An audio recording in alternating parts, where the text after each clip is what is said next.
Okay, so अब हमारे पास फिफ्थ डोमेन है, selection of the reported results.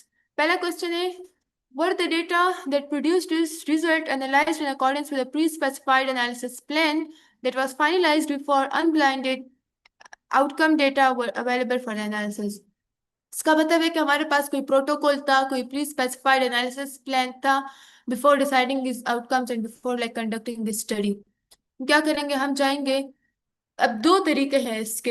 एक तो ये कि अगर हम जब भी हमारे पास ये एनसीटी नंबर आता है ना, या क्लिनिकल ट्रायल डॉट गव का हमारे पास आइडेंटिफायर आता है। क्लिनिकल ट्रायल में बेसिकली इस साइट पे सारे जो आरसीटीज है ना, उनके प्रोटोकॉल्स रजिस्टर होते हैं। प्रोटोकॉल का यही मतलब है कि मतलब उनका जो प्री स्पेसिफाइड प्लान है, वो सारी प्लानिंग करते हैं कि हमने क्या करना है, कैसे करना है, कितने टाइम में हमने ये स्टडी करनी है, कौन से आउटकम्स हम असेस करेंगे, किस स्टडी पॉपुलेशन को हम लेंगे, कहाँ कहाँ से हम डेटा कलेक्ट करेंगे, हम कौन से स्केल्स को यूज करेंगे आउटकम मेजरमेंट के लिए। तो एक उन्होंने अपना एक मैप बनाया होता है कि क्या करेंगे हम आगे। क्लिनिकल ट्रायल डॉट गव में वो पहले से ही मतलब एक साल पहले, 6 महीने पहले, लेकिन ट्रायल स्टार्ट करने से पहले वो इसको रजिस्टर कर लेते हैं। यहाँ हम प्रोटोकॉल को देख सकते हैं। दूसरा तरीका ये है कि कभी आर्टिकल्स में लिखा होता है कि हमारा फुल प्रोटोकॉल जो है तो वो ऑलरेडी हमने पब्लिश किया हुआ है। तो आप लोग दोनों तरीकों से कर सकते हो। यहाँ आप लोग इसमें भी जा सकते हो, प्रोटोकॉल में भी जा सकते हो। ठीक है, यहाँ मैं जाऊंगी अब सप्लीमेंट 1 पे। यहाँ से आप लोग इसको जो है तो डाउनलोड करके दे सकते हो सारा। तो यहाँ मुझे पता चल गया कि हाँ, प्रोटोकॉल तो इनका अवेलेबल है। सेकंड, आप लोग यहाँ से भी देख सकते हो, ये क्लिनिकल ट्रायल डॉट गव से। अब इसको मैं ओपन करूंगी, लेकिन वेट, पहला वाला डोमेन में फिल करूँ पहला क्वेश्चन, या प्री स्पेसिफाइड एनालिसिस प्लान था हमारे पास।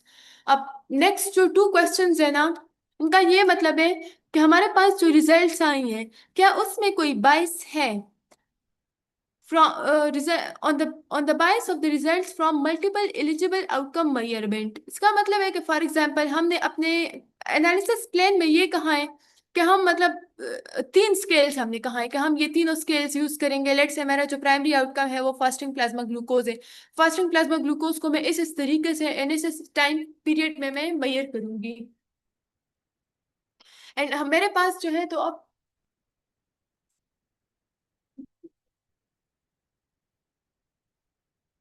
अच्छा, सो बेसिकली मैं ये कह रही थी कि मैंने मतलब पहले से मैंने प्लानिंग की है कि प्लाज्मा ग्लूकोज को मैं इन स्केल से मेजर करूंगी एंड इस टाइम पीरियड पे मैं मेजर करूंगी।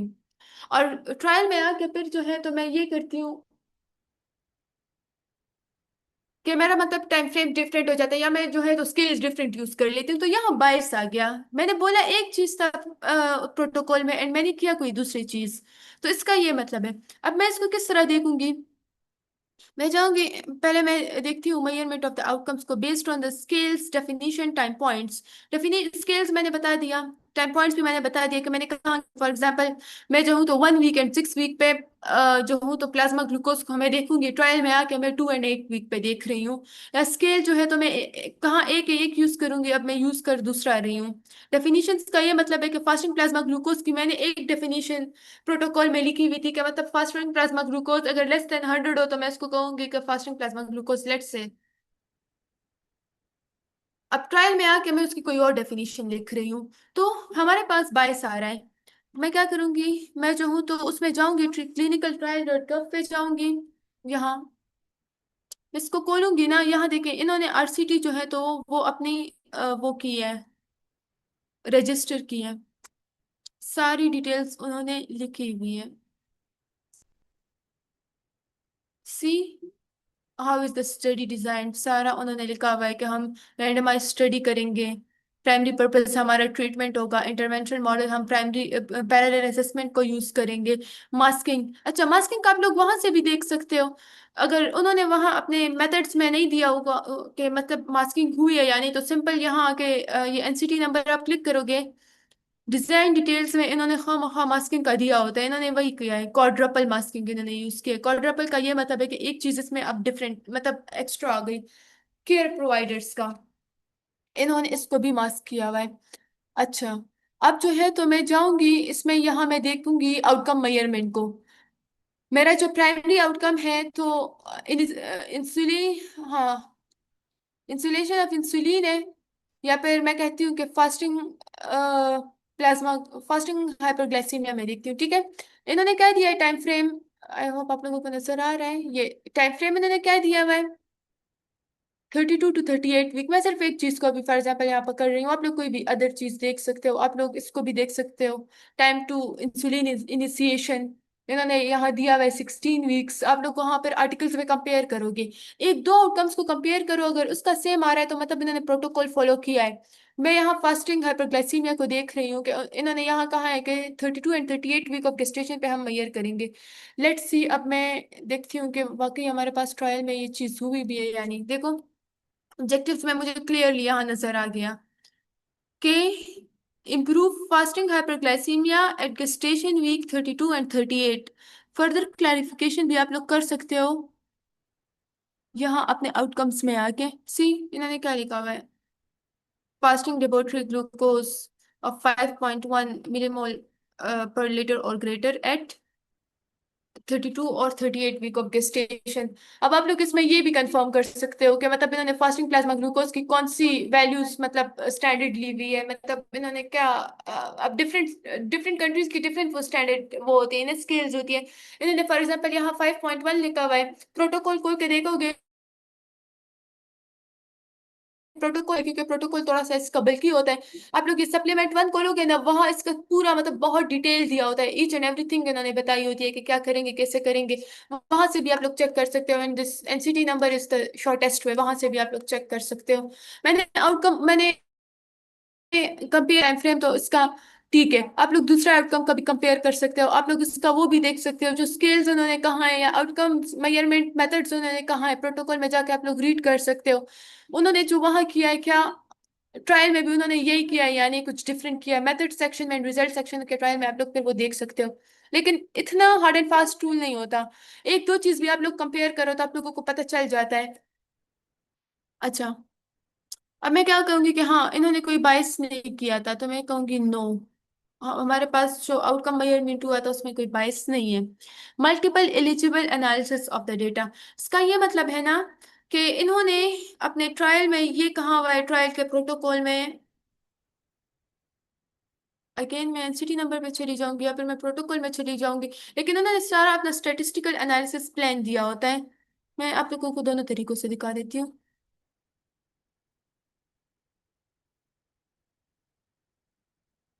रिकॉर्ड हिस्ट्री में मैं जाऊंगी,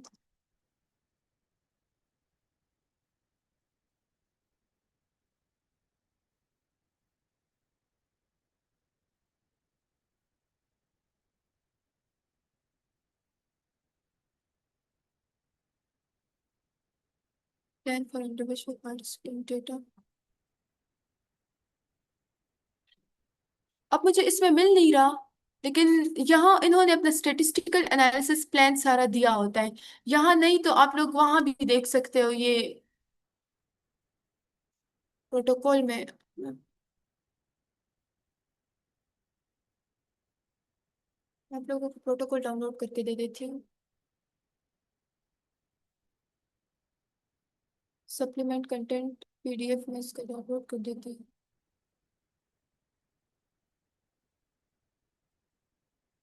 ये मेरे पास 64 पेजेस का आ गया, इन्वेस्टिगेटर्स एग्रीमेंट और ट्रायल डिजाइन। देखिए इसमें इन्होंने सारा दिया हुआ है कि हमारे प्राइमरी आउटकम ऑब्जेक्टिव्स क्या होंगे, सेकेंडरी ऑब्जेक्टिव्स क्या होंगे, प्राइमरी सेकेंडरी आउटकम्स हमारे क्या होंगे, हमारा इंक्लूजन एक्सक्लूजन क्राइटेरिया क्या होगा, स्क्रीनिंग एंड रेंडमाइजेशन किस तरह होगी।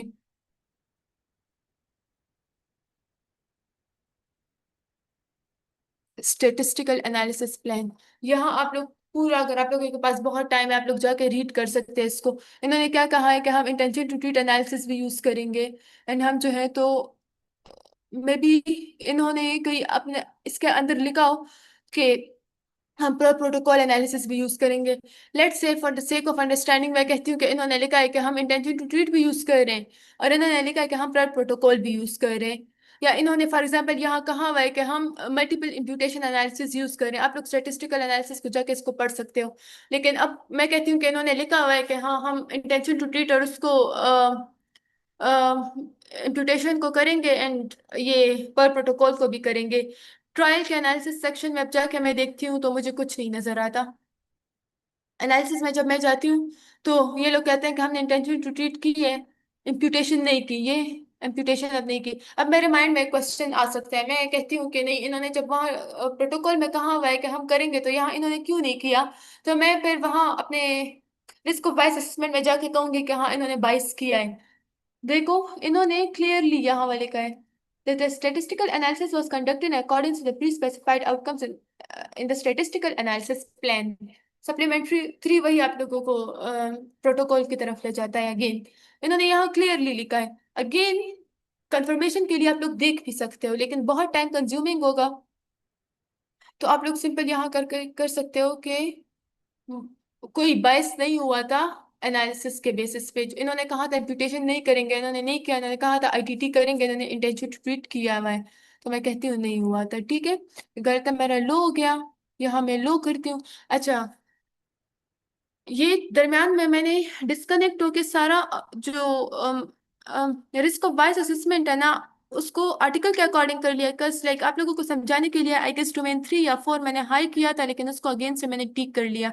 डोमेन 5 जब हमारा हो जाता है तो हम वहां जाएंगे, ओवरऑल बायस पे जाएंगे, हम एल्गोरिथम क्लिक करेंगे, हम हमारे लो आ गया हमारे पास। फिर एसएसआर जजमेंट को क्लिक करेंगे, जो भी एल्गोरिथम हमारे पास आता है तो वो लो आ जाता है। फिर हम जो चेंजेस को सेव कर लेंगे। सेव आप लोगों ने जरूर करना है। सेव हो गया, यहाँ से मैं इसको क्रॉस कर लेती हूँ। अच्छा, अब जो है तो हम यहाँ उस पे जाएंगे, फिगर्स को हम क्लिक करेंगे ना। अभी लोड होने में थोड़ा सा टाइम लेता है।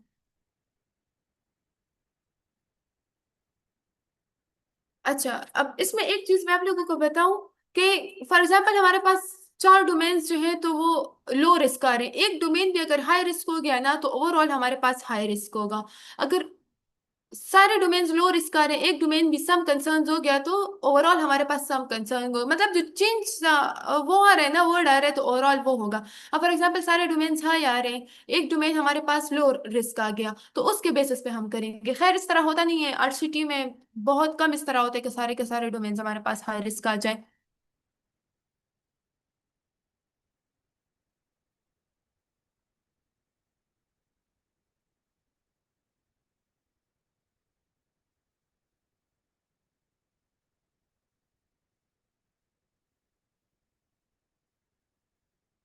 मेरे पास यहाँ इंटरनेट में आई गेस प्रॉब्लम है तो ये लोड नहीं हो रहा, लेकिन जब आप लोग फिगर्स पे जाओगे ना तो आप लोगों को वो सारा अपना रिजल्ट नजर आएगा। ठीक है, यहाँ आके आप लोगों को अपना रिजल्ट नजर आ जाएगा। आई एम सीइंग कि अगर ये प्रॉब्लम सॉल्व हो जाए।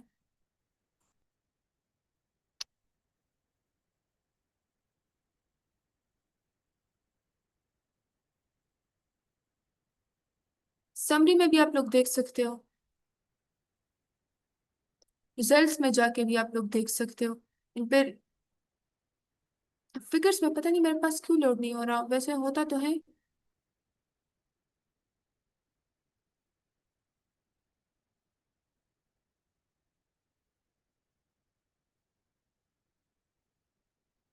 लेकिन यहाँ आप लोगों के पास अपना जो प्लॉट है ना वो आप लोग बना हुआ आ जाएगा।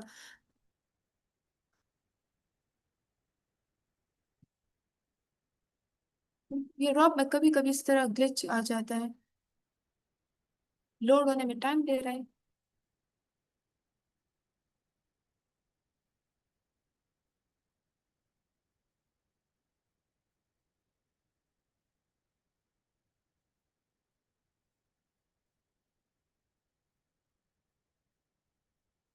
खैर ये अब लोड नहीं हो रहा। इसका अब नेक्स्ट पार्ट ये है ना कि इस रॉब असेसमेंट के हम प्लॉट्स किस तरह बनाएंगे, क्योंकि हम इसको इस तरह आर्टिकल में नहीं वो कर सकते, इनकॉर्पोरेट कर सकते। प्लॉट बनाने के लिए आप लोगों ने जाना है गूगल पे, आप लोगों ने देना है रॉब विस टूल, रॉब विस टूल, ठीक है।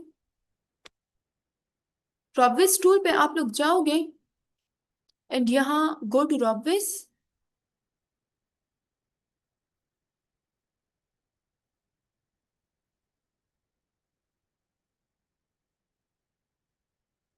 रॉबिस्ट पे जब आप लोग जाओगे, अपलोड डेटा पे क्लिक करोगे।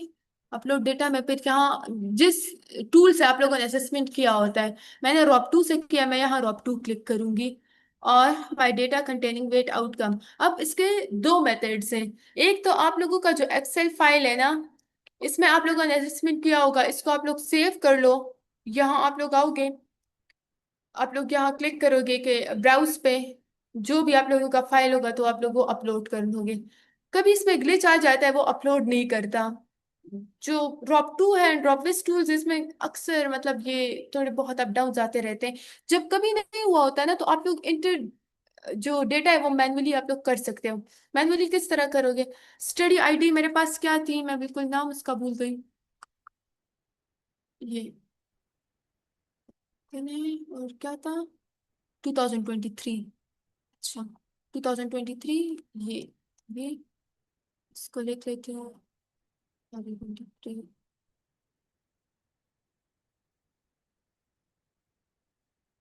इसको D1 हमारे पास क्या था, लो था ना।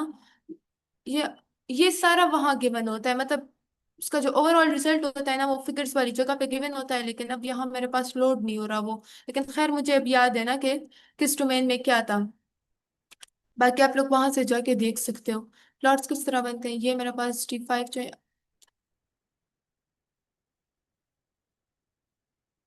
ओवरऑल भी मेरे पास लो था। ठीक हो गया। जब मैं ये करूंगी, अच्छा कभी जब आप लोग कोई गलत टाइपिंग वगैरह करते हो ना, तो यहाँ आप लोगों के पास वो रेड सा एरर शो होने लगता है। जब तक एरर आप लोग करेक्ट नहीं करते, आप लोगों के पास जनरेट प्लॉट का बटन नहीं क्लिक होगा। मैं प्लॉट को जनरेट करती हूँ। ये हो गया। और मैं, खैर मैंने ट्रैफिक, दो प्लॉट्स होते हैं ना, इसको कहते हैं ट्रैफिक प्लॉट, इसको कहते हैं समरी प्लॉट। ट्रैफिक प्लॉट को आप लोग डाउनलोड करोगे, यहाँ आप लोग प्रेस करोगे डाउनलोड प्लॉट, ये आप लोगों के पास डाउनलोड हो जाएगा। फिर once it is downloaded, you can press the summary plot, you can download it. ठीक हो गया, ये हमारे पास प्लॉट्स बन गए। और इसके अलावा दूसरा मैंने आपको ये बताना था कि जब आप लोग इस फाइल पे जाओगे ना, तो अब ये है कि अलग अलग प्लॉट्स नहीं बनाने। फॉर एग्जाम्पल आप लोगों के पास अगर 3 स्टडीज हैं, लेट से, या 4 है, 5 है, अब देखिए मैंने कितने ज्यादा स्टडीज का रॉब असेसमेंट इसी एक शीट में किया है। ये नहीं कि आप लोग एक रॉब असेसमेंट कर लो, उसको बंद कर लो, फिर दूसरे आर्टिकल का करो। एक का लेट से, इस आर्टिकल का मैंने कर लिया, मैं न्यू आर्टिकल का करूंगी ना, इसको जब मैं हटाऊंगी, लेट से मैं न्यू आर्टिकल का नेम देती हूँ ABC 2000। 2000 मैंने दे दिया। अगेन से मैं इसको कॉपी करूंगी, स्टडी आईडी में पेस्ट करूंगी 1 2, एंड ये फोर्थ वाले बॉक्स को मैं टिक करूंगी, एंड मैं शुरू हो जाऊंगी नेक्स्ट ड्रॉप करने के लिए। वो और बाइस पे जाऊंगी, मैं एल्गोरिथम को क्लिक करूंगी, मेरे पास जजमेंट आ जाएगा, मैं सेव करूंगी, इसको यहाँ क्रॉस करूंगी। फिर अपने उसमें जाऊंगी, अपने फिगर्स पे जाऊंगी, मेरे पास जो है तो सारे फिगर्स हम जनरेट हो जाएंगे। ठीक है, तो फिगर्स नहीं, सॉरी, इसका प्लॉट जनरेट हो जाएगा। बेसिकली यही जो प्लॉट होता है ना, मैं शायद आप लोगों को प्लॉट दिखाना भूल गई। ये जो प्लॉट होता है ना, ये वहाँ फिगर्स में भी होता है, लेकिन यहाँ ये PNG इस फॉर्म में नहीं होता। दूसरा ये कि आप लोग अपनी मर्जी से प्लॉट डाउनलोड कर सकते हो डिफरेंट फॉर्म्स में, लेकिन हमारे पास जो स्टैंडर्ड है वो वही PNG फॉर्म में। एंड फिर इस फॉर्म में हम इसको आर्टिकल के सप्लीमेंट्री फाइल में, या फिर आर्टिकल के रेफरेंसेस के नीचे जो है तो पेस्ट कर लेते हैं। So this is all about ROB assessment using ROB2 tool.